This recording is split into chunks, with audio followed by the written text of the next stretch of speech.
하나님의 말씀은 사무엘하 15장 7절에서 12절 말씀입니다.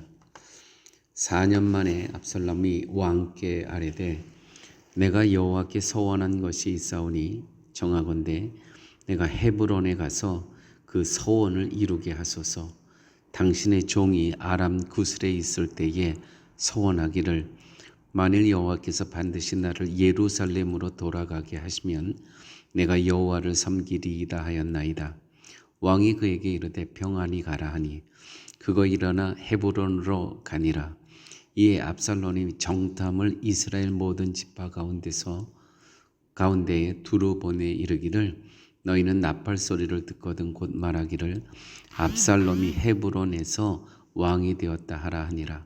그때 청함을 받은 200명이 압살롬과 함께 예루살렘으로부터 헤브론을 내려갔으니 그들은 압살롬이 꾸민 그 모든 일을 알지 못하고 그저 따라가기만 한 사람들이라.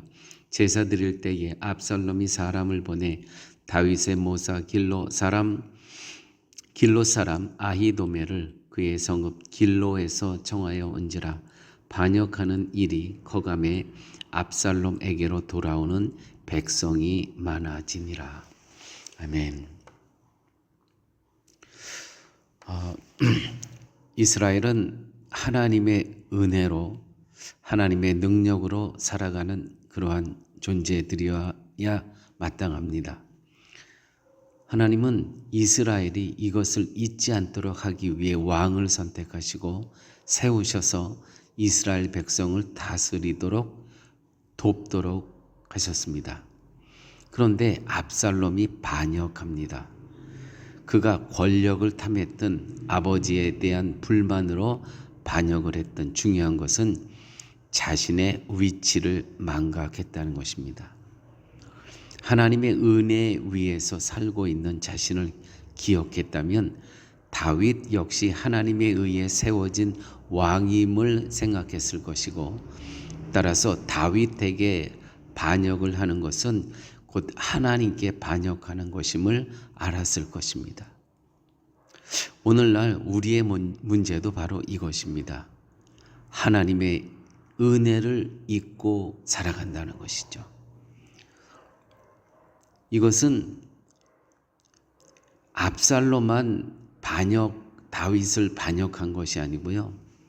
이것은 오늘 하나님의 은혜를 입고 살아가는 우리도 매일매일 삶이 압살롬처럼 반역자의 삶일 수가 있다는 것입니다. 무슨 뜻이냐면 은혜를 망각하고 살아가는 삶, 그것이 압살롬과 다를 것이 하나도 없다는 것입니다. 압살롬은 다윗의 은혜를 받았던 아들 아닙니까? 그런데 오늘 본문에 보니까 반역을 꾀합니다. 이 은혜를 망각하고 반역을 꾀하고 있습니다. 이게 우리의 은혜를 잊고 살아가는 우리의 모습과 다를 바가 없다는 것이죠. 현대 교회가 은혜를 언급하긴 합니다. 이스라엘 백성이 하나님의 은혜로 말미암아 약속의 땅에 들어오죠. 그 약속의 땅에서 이스라엘이 해야 할 일은 다만 하나님의 은혜를 잊지 않고 살면 되었던 것입니다.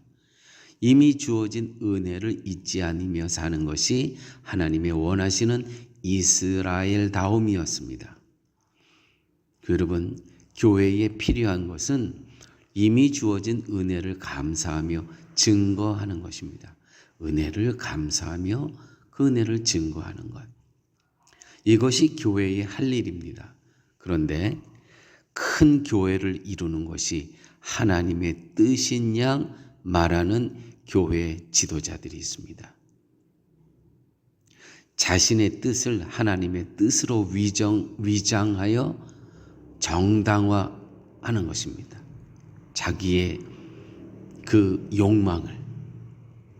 이러한 모든 것이 하나님에 대한 반역이라는 것입니다. 은혜로 존재하는 피조물의 위치에서 벗어나 있다는 것이죠. 이것이 반역이 아니고 무엇이겠습니까? 여러분, 은혜를 안다고 해서 마치 은혜로 살고 있는 것으로 착각하지 말아야 될 것입니다.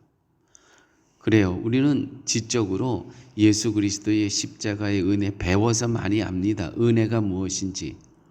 그런데 과연 은혜로 살고 있는 것인가 나는? 은혜 받은 자로 은혜에 합당하게 살아가고 있는 것인가?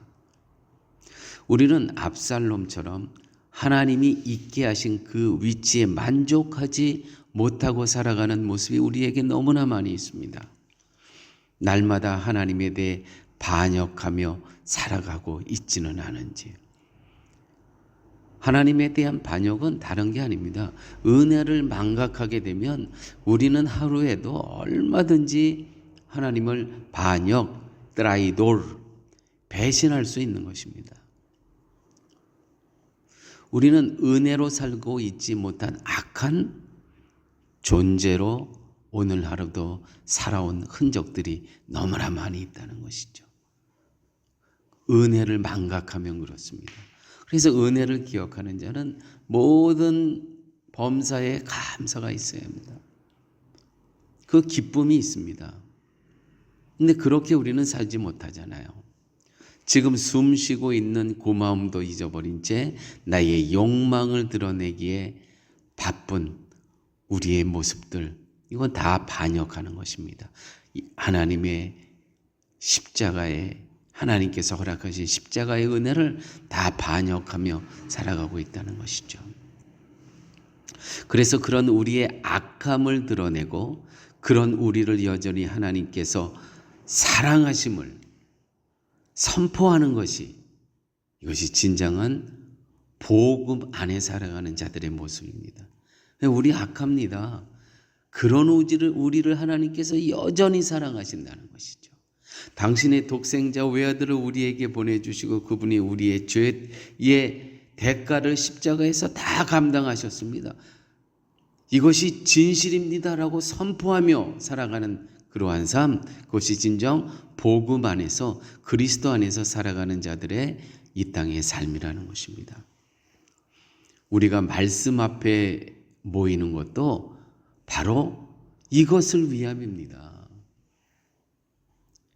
하나님은 사랑이심을 선포하는 것, 이것을 우리가 말씀 앞에 매주일 모이잖아요. 또 말씀 앞에 매일매일 이 10분 설교를 듣잖아요.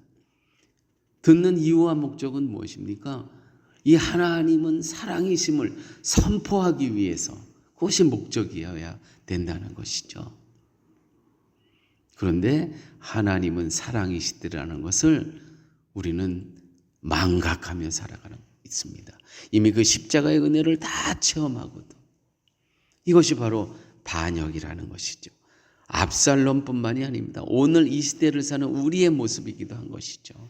그러므로 누구든 은혜와 사랑을 말하면서 인간의 욕망을 부추긴다면 그는 압살롬과 하등 다를 바가 없다는 것이죠. 이렇게 다윗으로부터 은혜를 받았는데도요, 그는 다윗을 반역하는 이 자리에 지금 서 있고 사람들을 모으고 있습니다. 그리고 아무 뜻도 생각도 없이 그런 말에 동조하고 따르는 것 역시 어리석은, 이스라엘 사람들은 정말 어리석었습니다. 압살롬이 반역을 하는데 또 다 동조해요. 혹시 우리의 모습 가운데 이스라엘 사람들의 그 어리석은 그 수준을 우리가 따라가지는 않습니까? 사랑하는 교회 여러분, 사람에게 마음을 뺏기지 않고 그리스도의 은혜와 하나님의 사랑에 마음을 고정시키며 살아가야 되겠습니다. 사람의 기쁨을 위해 살아가는 것이 아니라 하나님의 기쁨을 위해 살아가는 참된 성도의 위치에 굳건히 서서 살아가시길 바랍니다. 여러분, 하루의 삶 속에서도 순간순간 사람을 기쁘게 하랴, 하나님을 기쁘시게 하랴.